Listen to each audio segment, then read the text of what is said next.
The footage from this video was taken in November 2010, and it involved a patrol in Nadali, Afghanistan, with Free Para. And I was on the ground that day with Free Para, and we came under contact from some insurgents, and we gave chase. The insurgents ran and ran and ran until they thought we'd given up. But Paras don't give up, and we caught up with them. And what you see here is the aftermath of the day's events.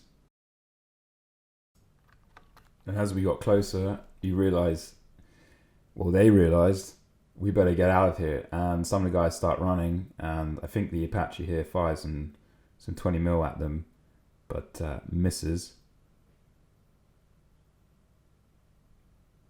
But I'm pretty sure these guys didn't make it, and I'll explain that later on in a bit.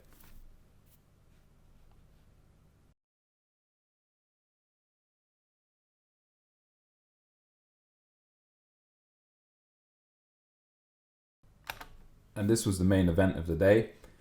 The insurgents had run into this dwelling or this house and decided to take cover in there because they'd never expected us to give chase for so long.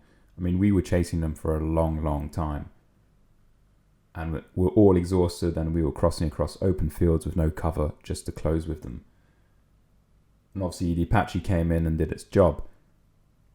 And this was a really interesting video for me to see afterwards, because being on the ground, you don't get this perspective. I'd heard the hellfire fire, and I thought, wow, that was noisy.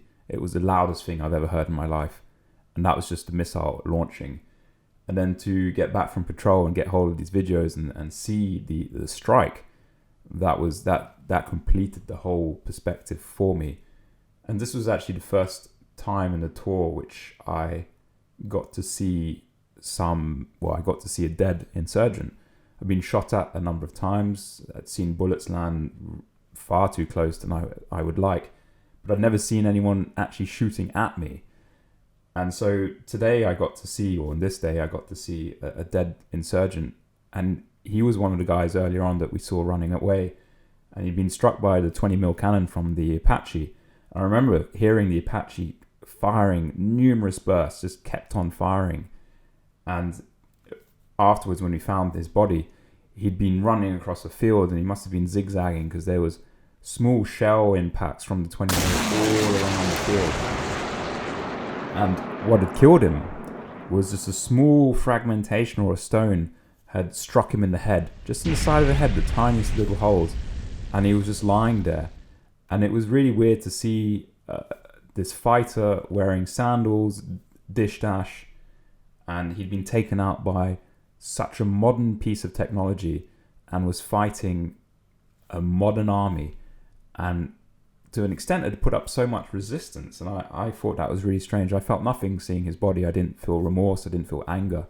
I was just somewhat bemused that here we are in this country fighting a fighter who clearly wasn't an Afghani. He looked like he was from Pakistan. He didn't fit what the people in the area looked like. And so for me, that was an eye-opening moment. And that was the one time I actually got to see a dead Taliban or dead insurgent. The rest of the time they just remained elusive. They would fire and disappear. But on this one day, they certainly picked the wrong people to pick a fight with.